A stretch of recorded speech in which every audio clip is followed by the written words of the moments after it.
So we're talking about this model that I have drawn up for us, which is the way I think about disease progression. Right? It begins by making decisions that drive the inability of the system supporting our body to regulate energy. Now, when our bodies can't regulate energy, then over time, this leads to this complete dysfunction of the system supporting our body. So when I talk about the system supporting our body, I'm talking about different cells and tissues and organs and how they're connected via these different pathways, things like the circulatory system or the nervous system. Now, over time, this dysregulation leading into dysfunction eventually leads to the arising of clinically relevant symptoms, at which point we give it a disease diagnosis, right? Cardiovascular disease or Alzheimer's disease or diabetes. So what I want to do right now is make sure we are clear on what I mean here by this idea of this complex network. So to do that, I'm going to flip this over.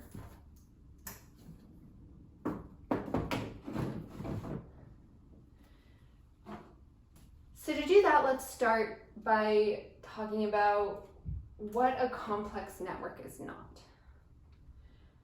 So the way we often think in our world is in this simple linear framework wherein if I do this one thing, right, we'll call that an input. If I do this one thing to change this one factor, it's going to cause this one output. And if you want to solve a problem, if you want to have control over a certain outcome, what you can do is understand this simple linear pathway. You can understand how one input ties into one specific output. So then if you want to change this output, you just backtrack and you can change your input by the right amount. Now, this is an awesome problem-solving strategy if you're dealing with a simple system. If your system only has a small number of factors that are tied together in these linear pathways, then you can break apart the system.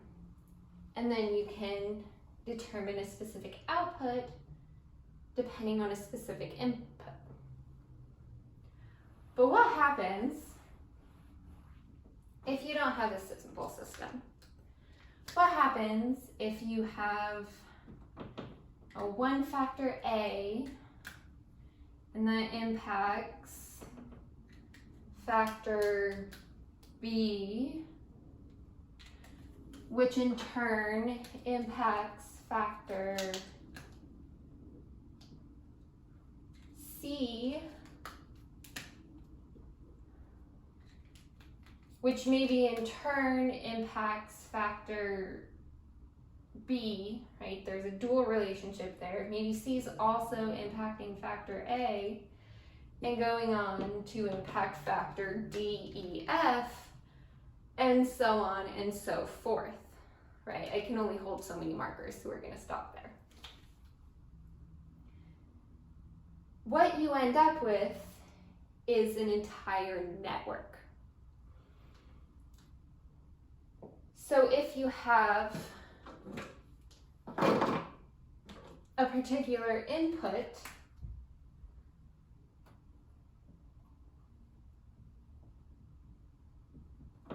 how are you supposed to figure out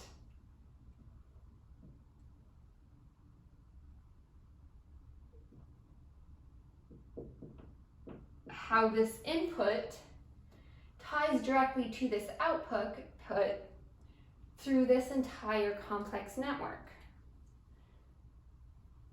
right? Here, I've only drawn three, we'll call it 4 factors. Draw a few more arrows.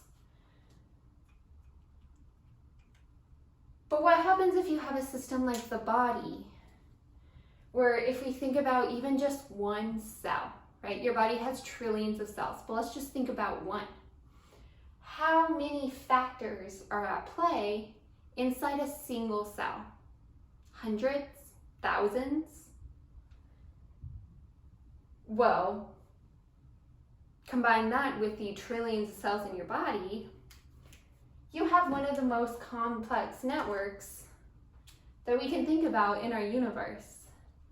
So how on earth are we supposed to tie one specific input through a specific pathway through an output? Right? You can't. You can't do that with the complex network that is the human body.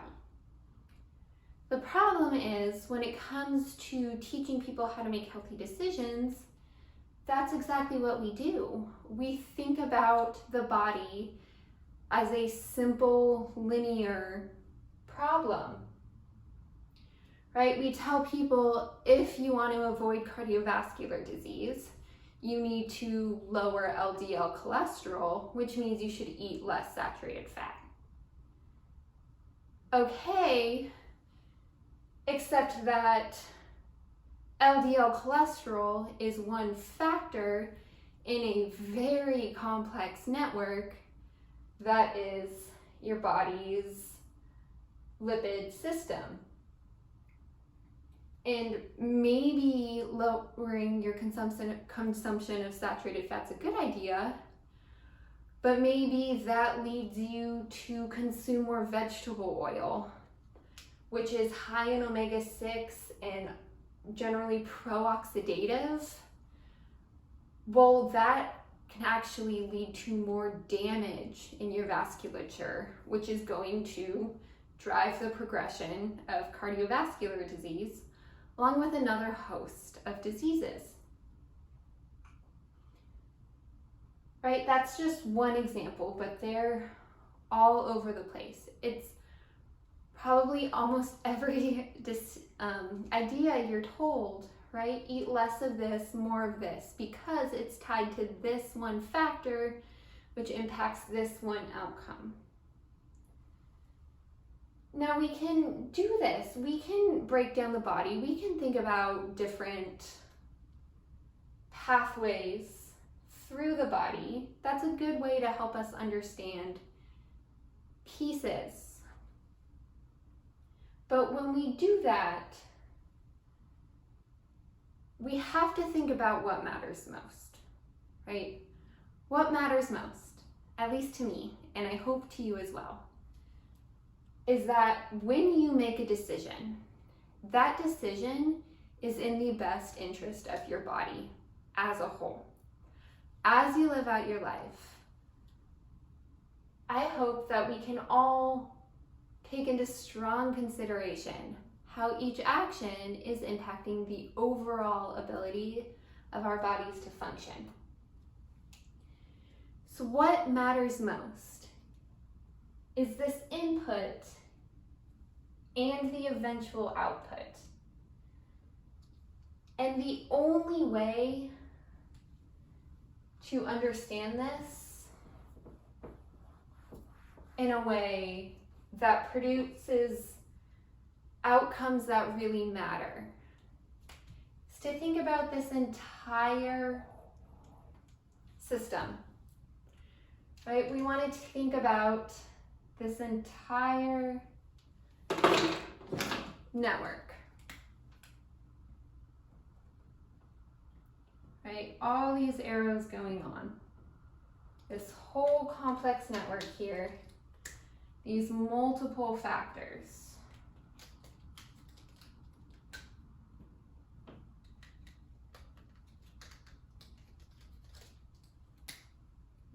There we go.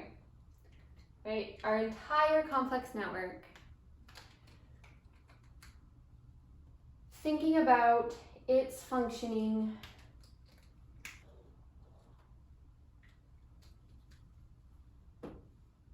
this is where I want our attention. I want our attention on how our decisions are impacting the entire network so that we can create the outcomes that we want. And we do this, once again, using my reprogrammed systems model by thinking about this one core factor that I talk about as the ability of the body to regulate energy supply and demand, both as a whole, right? How much energy is coming into the body, how much energy is going out of the body, but just as important, energy supply and demand in each subsystem.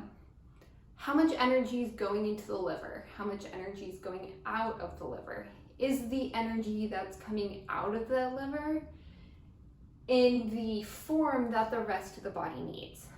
Or is the liver putting out too much glucose, right? We can also think about it in adipose tissue. How much energy is being stored away in adipose tissue? How much energy is coming out of how much energy is coming out of adipose tissue? The body's ability to regulate energy, amounts, types,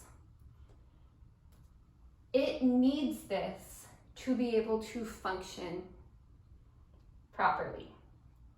As soon as some of these factors get out of balance, that's when the functioning of the entire network goes downhill.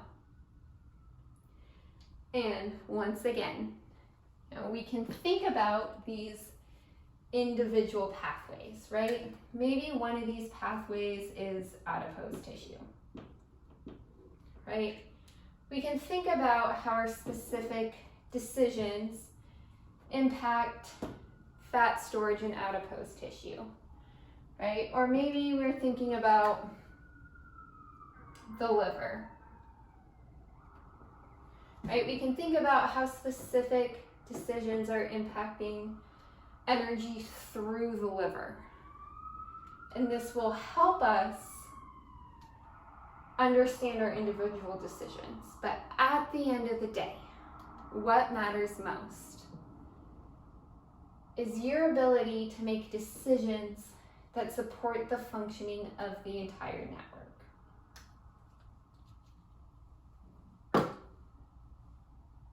So that's how we're going to continue to think through this challenging problem that is making healthy decisions. We're going to think about these individual components, and we're going to think about some of these individual pathways. But at the end of the day, we have to ensure that the decisions we're making are impacting all of these pathways, interacting as a network all at once. Now that sounds challenging, but in practice, it turns out there's some really simple ways that you can get started and actually accomplish this, right? And we can talk about those. For now, just want you to keep your attention here on this big idea of what are we doing here? Or what do these silly drawings mean? They serve a purpose, and it's a very, very important purpose. That is making healthy decisions that support your body as a whole, so that it in turn can support you and the life you want to live for decades and decades and decades.